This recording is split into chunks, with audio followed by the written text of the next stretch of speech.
Bonjour à tous, bienvenue dans cette nouvelle vidéo sur le thème de la modélisation des datas sous Vision. On va voir ensemble aujourd'hui le mode avancé de la modélisation des données. Ce tutoriel sera divisé en deux parties. Dans cette première partie, on va voir comment éditer le modèle, et dans la deuxième partie, on va plutôt se focaliser sur les propriétés du modèle. On va donc commencer par le modèle. Dans une précédente vidéo, nous avons construit notre premier smart model, ma voiture. On va donc utiliser le même modèle pour ce tutoriel.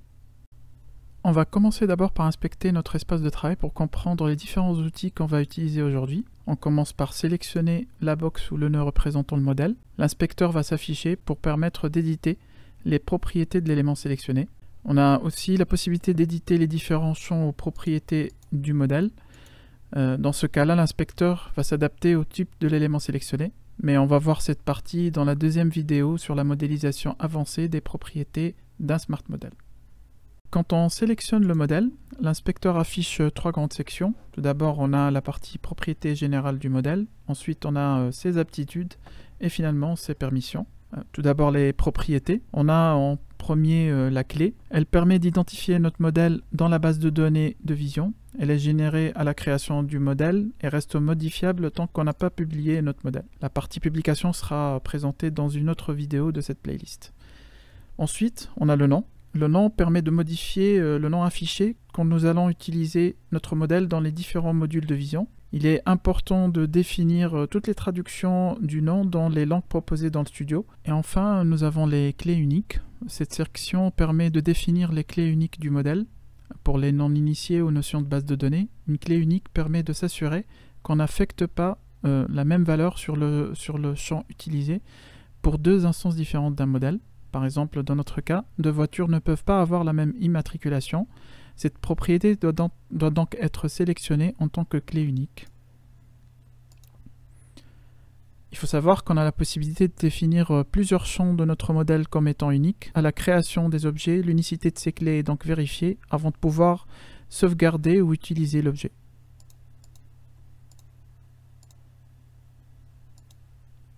Voilà pour la section propriété. Ensuite, on a les aptitudes. Ce sont des propriétés spéciales des smart models. Elles permettent au smart objet de posséder une aptitude, une capacité spéciale qui va lui permettre d'être utilisé dans certains nœuds de workflow SmartFlow et les applications créées dans Vision. On a donc l'aptitude document. En cochant cette aptitude, nous permettons au smart objet d'avoir des documents attachés. Dans notre exemple, si on veut attacher un document contenant la carte grise de la voiture, son assurance, il faut cocher cette propriété. Ensuite, on a la géolocalisation. Cette aptitude, comme son nom l'indique, permet aux objets d'être géolocalisés dans une map, par exemple, pour localiser l'endroit où est stationnée ma voiture. Ensuite, on a la signature. C'est une aptitude spéciale qui permet d'attacher une signature numérique à un objet.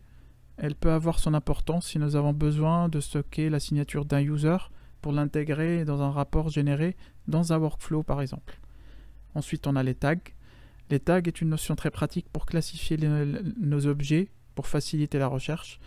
On peut par exemple taguer nos voitures par type, berline, cabriolet, supercar, etc.